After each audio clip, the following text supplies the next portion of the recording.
Alright, this is a video about throw loops. Hopefully it's the last video I make about throw loops. I've talked about throw loops in other videos before, but I don't think I've ever really sat down and really gone into detail about it, so I think it's finally time to do a throw loop video. I'm going to try my best here to explain how throw loops work, why I don't like throw loops, and I'm also going to try and counter some of the common arguments that I see for throw loops being good, actually. Or if not good, then at least necessary. That's a more common position that I see. Not necessarily that throw loops are a good thing, but that they're necessary for the way this game is designed. I'm going to try and debunk a bit of that stuff. So, yeah. I also want to be clear up front that I don't think throw loops are, like, super overpowered or game-breaking or anything. I just think they're bad for the health of the game. And that's just, like, a personal opinion of mine. A lot of this stuff is very subjective, so don't take my word as fact, you know, draw your own conclusions. This is going to be more of like an opinions-based video rather than pure fact checks. Before we get started, you should click that subscribe button up there. Why should you do it? Quit asking stupid questions, man. You've been asking questions your whole life, and where's that led you? Exactly, just do it. You know, be a little impulsive for once. Okay, so throw loops have been in Street Fighter 6 since the very first beta. So why am I beating a dead horse by talking about them now? Well, I was kind of motivated today by seeing this clip between Thunder and Boos, two top NA players. So Thunder gets the corner with Luke, safe jump, throw, throw, throw, throw, the exhale. Finally breaks out with the drive reversal. And now Boost gets the hit. And then corners Thunder. And then it's throw. Throw. Throw. Jab, jab, throw. Shimmy.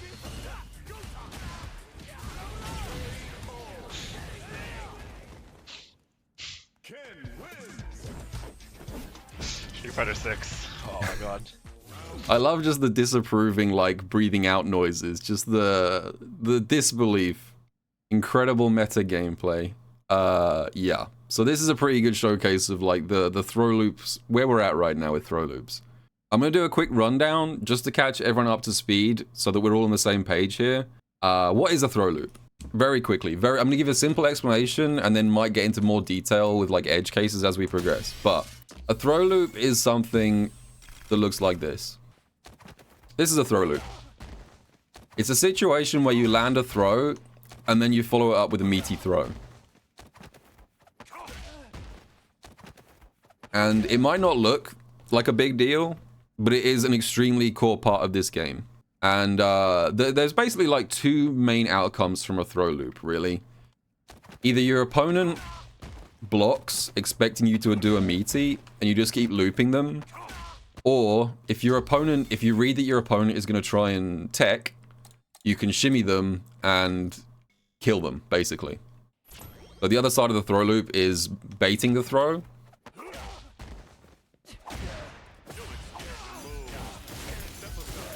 And then doing, like, a fat combo. Right, that's the basics of a throw loop. Obviously, there's more you can do on defense. I'll talk about that as we go, but that's like the most pure form of the throw loop. Effectively, it's either throw or shimmy, and throwing does a bit of damage, and shimmying does a lot of damage, if successful. Does every character in the game have a throw loop? So, all characters in this game have some form of throw loop, except Chun-Li and E Honda. Some characters have to spend Drive Rush to do one, but Chun-Li and E Honda are technically the only characters who don't have a true throw loop. So not every character, but nearly every character can do them.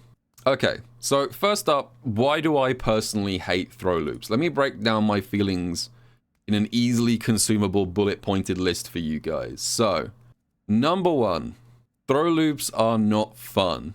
You probably expected me to start out by coming at this from like a balance perspective, but I kind of want to sidestep that before we get started and just come at this from like a player experience angle. Throw loops are not fun. They are not fun to be hit by, and they aren't fun to initiate either. Like, even when I'm the person doing the throw loops, I'm not, like, gassing myself up and thinking my reads are on point. I'm just like, this is really stupid. It feels stupid to get hit by, and it feels stupid to do it. I don't think it's fun. That's maybe up for debate, but I don't think there's anything fun mechanically or technically about doing throw loops or receiving throw loops. And it's not just the players either. Like, I think throw loops also suck for spectators. This is a point that I don't really see get brought up that much.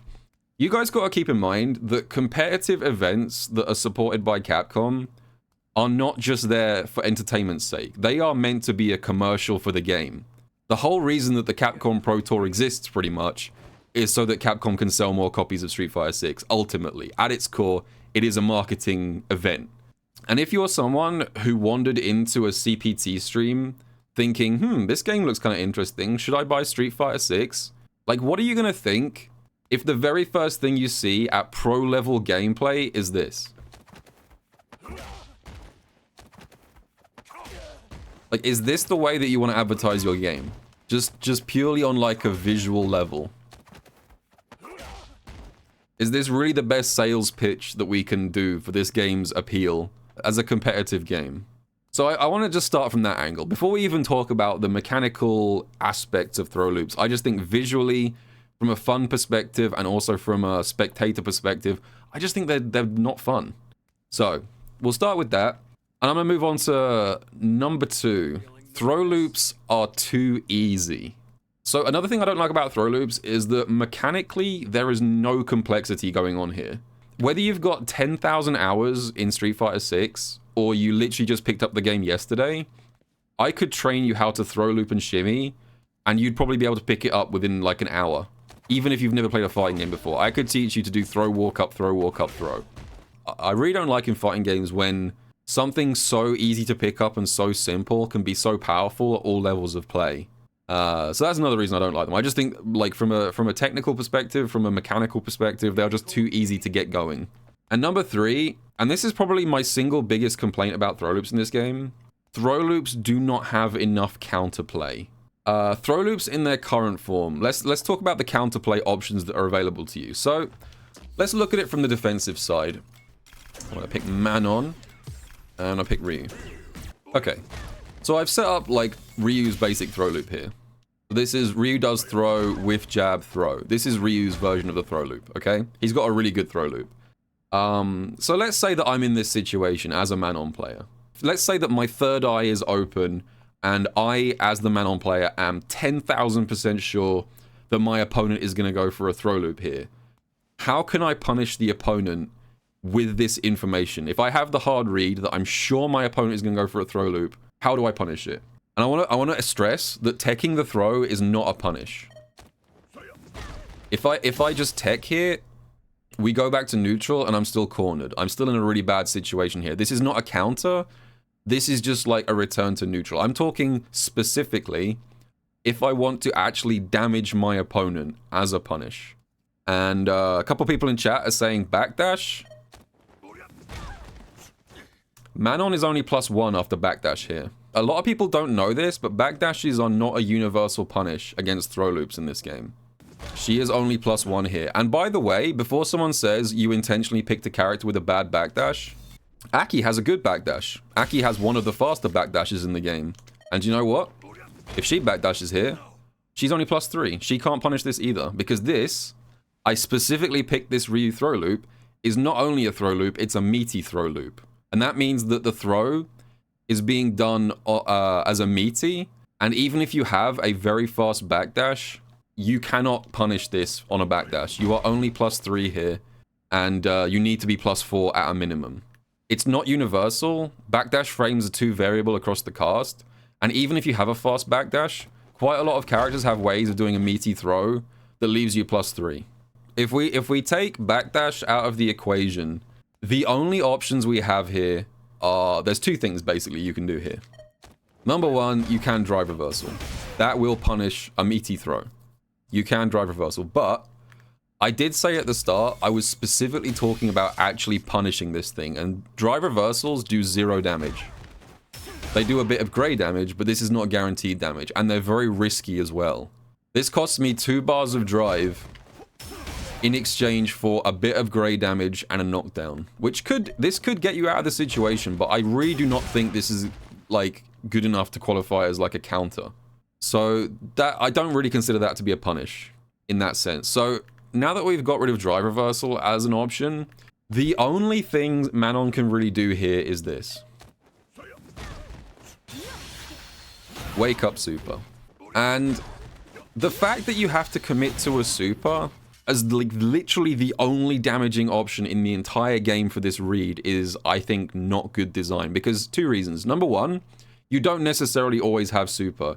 If you get cornered from an opening hit in round 1, you will not have level 1 yet. So for the first half of round 1, you just straight up do not have access to this tool at all. You do not have any answer to a throw here, even if you read it, because you will not have access to any super.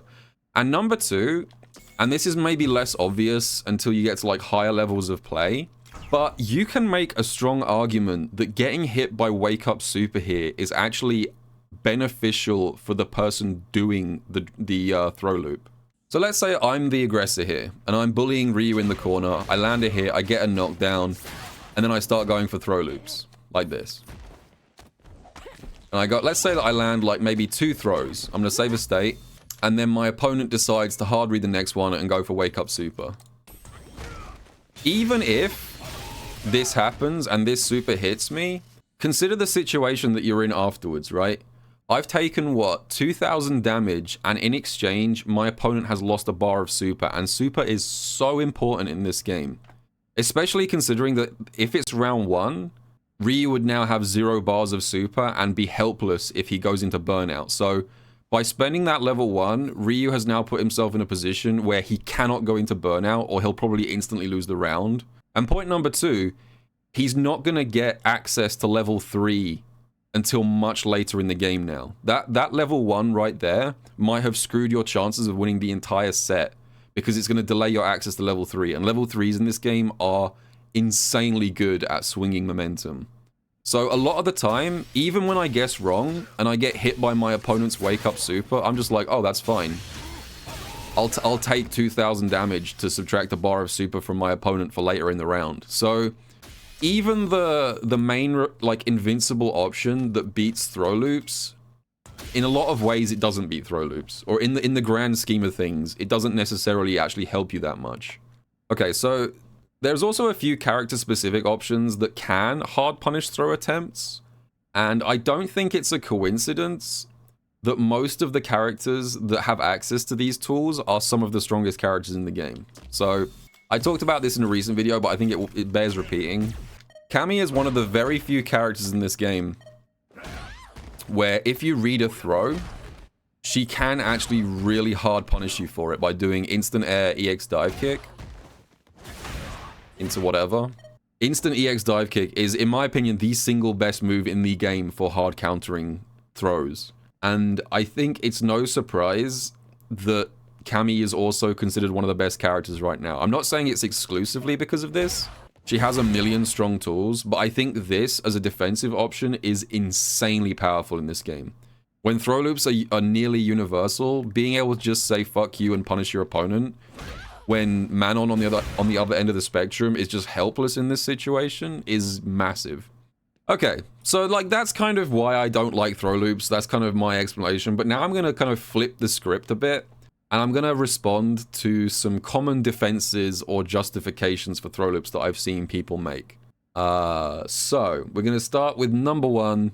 Back in my day, we had throw loops and we were just fine. I used to play Street Fighter 4 and that game had throw loops, and we never complained about it. We just got on with it. These soft new gen players don't know what they're talking about. Okay, so here's the thing. If you ever try and talk about throw loops in Third Strike or Street Fighter 4, I'm gonna just go ahead and assume you have no fucking clue what you're talking about. Like, you are basically exposing the fact that you know nothing about those games if you compare them to Street Fighter 6.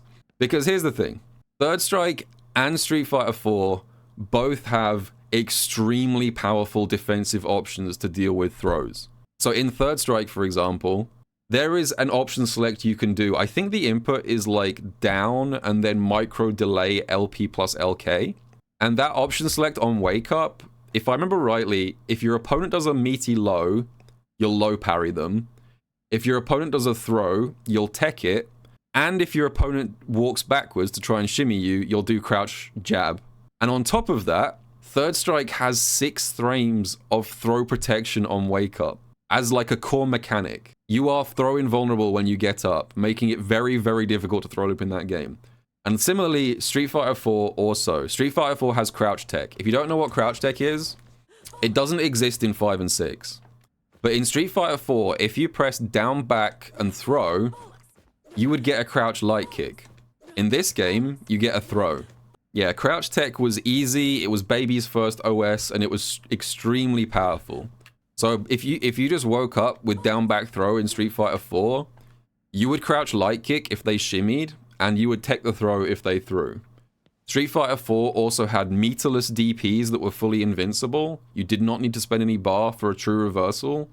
Street Fighter 4 also had fully invincible backdashes.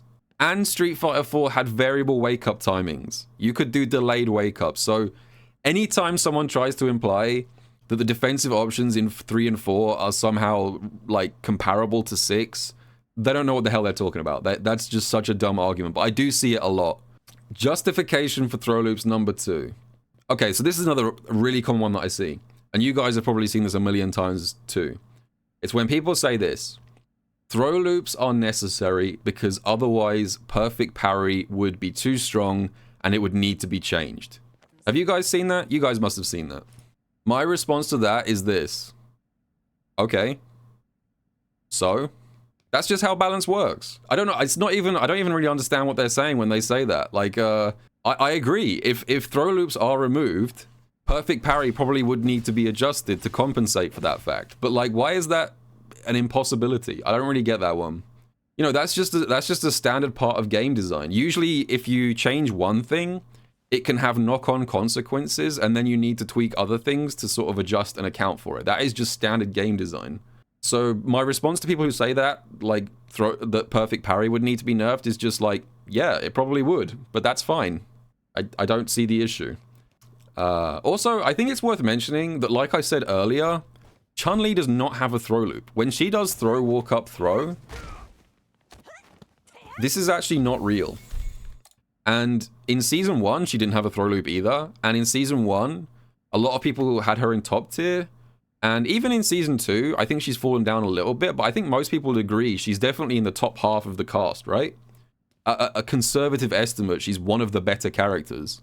So this idea that, like, throw loops are, like, fundamentally necessary for this game's design don't really make sense to me when there is literally a character right here where Capcom managed to successfully design her in a way that makes her strong without needing a throw loop. So, like, here's your case study. I think Chun-Li kind of proves the point that throw loops are not necessary in this game. People will hit me with the, yeah, but Chun has X or Y tool that's really strong instead. Like, she has, like, Fireball Drive Rush. Or she has a strong jab. Or she has low forward drive rush. But it's like, the point that you're making is that it's possible to offset the lack of a throw loop with other tools, which is kind of like you're agreeing with me, almost. I don't get it, man. I don't get it. So, yeah, I don't get that argument either. Okay, so common throw loop argument number 3. It's when people say, he guessed wrong 5 times in a row. So what's the issue? What's the problem? He guessed wrong on wake up 5 times. And that is a lot of chances to guess right, right? If you get looped, you got outplayed. Because, like, if you know, guessing wrong twice in a row is just, like, a gambling issue. But guessing wrong 5 times in a row surely is proof that there's more happening here. You know, you just got outplayed if you guess wrong that many times in a row. And I think this argument kind of fundamentally misunderstands the risk-reward of throw loops. I'm gonna get nerdy real quick and talk about something in probability theory, which is called expected value or expected outcome. So Diaphone actually made a really good video about this topic a few months ago. So I'm not gonna play the whole video now. I'm gonna link it in the video description. But let me give you the Cliff Notes version of this. So, when you engage in a throw loop, although it might seem like it, you are not actually in a 50-50. I think this is kind of something that maybe is not obvious. So even though there's 2 outcomes here, generally it's either throw loop versus shimmy. This is not, in probability terms, an actual 50-50 if you account for the outcomes. Because the math on the risk management changes the loss outcomes. So what that means is, if you get hit by a throw, you will lose 1,200 health.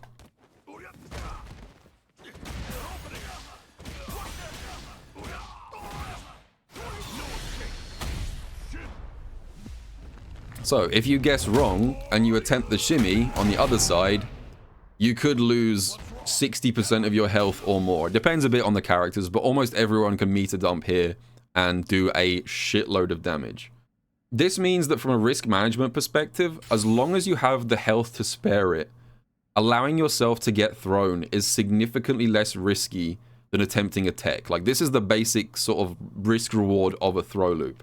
Saying that it's okay because you guessed wrong 5 times, I think would be a solid counter-argument if the rewards for teching and blocking were evenly distributed. This is the key point I want to make.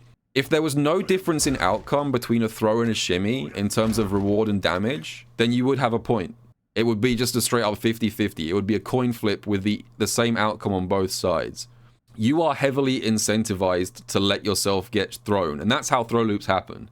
That's why you might be confused watching like top level players allow themselves to be scooped over and over and again. They are doing that on purpose as a form of risk mitigation. And I actually, funny enough, yeah, I remember a funny clip of Fudo. There's a funny clip out, I don't have it to hand. Fudo made a joke once, which I think about quite often. And he said he would prefer if throws just did 50% of your health in this game, so that it just becomes like a one-to-one risk-reward relationship and saves both players the time of stressing about throw loops. Like, the outcome would be the same, but it would just be 1-50-50 and then the round is over. Like, as a time-saving measure, Fudo suggested just making throws do 50% damage. He's joking, but like, that's the kind of point that he's making, basically. Okay, my final counter that I have prepared for you today is this one as well.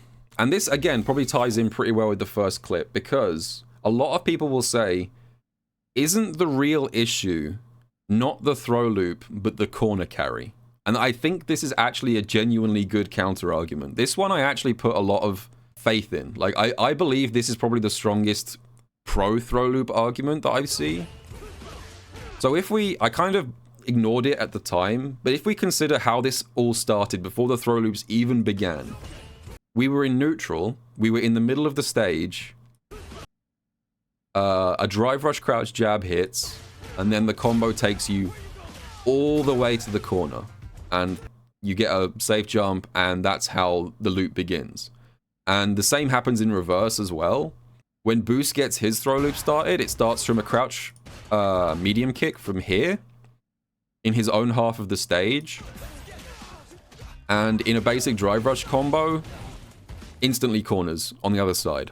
So I think a lot of people are suggesting that throw loops might seem to be the problem, but it's actually an issue with corner carry. Too many things in this game can get you to the corner too efficiently.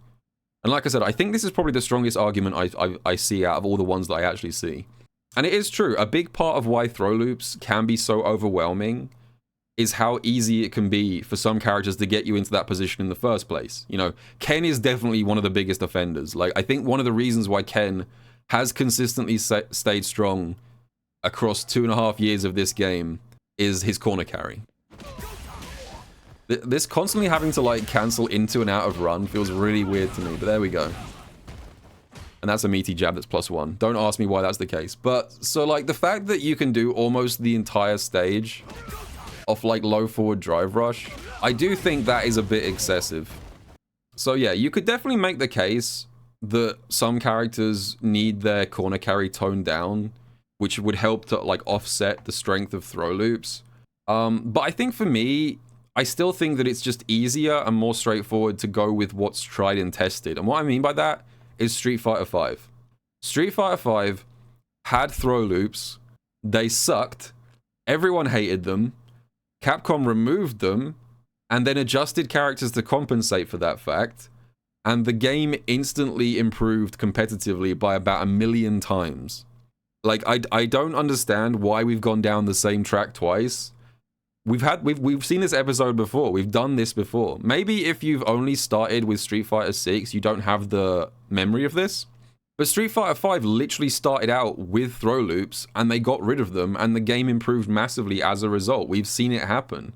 So I think the fact that we do have like an actual case study to point to makes me think that it's just easier and more straightforward to just get rid of throw loops and then like make some character adjustments to compensate, rather than completely redesign characters' corner carry and juggle positioning from the ground up. That's just my opinion though, but I can at least see the argument for reducing the corner carry. Like, I do at least understand that perspective, but I just think it's easier and simpler and tried and tested to just get rid of throw loops. Just get rid of them, man. How should they remove throw loops? I think they should just do the Street Fighter 5 thing. Do the Chun thing. Just literally make them like Chun. I think Chun already has, like, the Street Fighter 5 pseudo throw loop. All you have to do is make it so that the character is still plus enough to get pressure after their throw. Like this. Chun can still stop you from mashing on wake up, but just make it so that doing walk up throw does not be every single button that you press. Like, just copy the Chun model. This is how it worked in Street Fighter 5. But the idea is that you do this, you condition your opponent not to wake up by mashing using your normals, and then once you've conditioned them, then you can start stealing turns and going for like fake throw loops. This was how it worked in Street Fighter 5, and I think it works well in that game, and I think it would work well in this game. Because by doing this, you turn it into much more of an actual mind game. You have to actually condition and read your opponent to get away with throw into throw. Anyway, that's just my thoughts. Let me know what you guys think about throw loops. Are you pro throw loop? Are you anti throw loop? Did any of my arguments here ring true to you? Did I convert anyone to my side? Let me know, and I will see you guys all in the next video.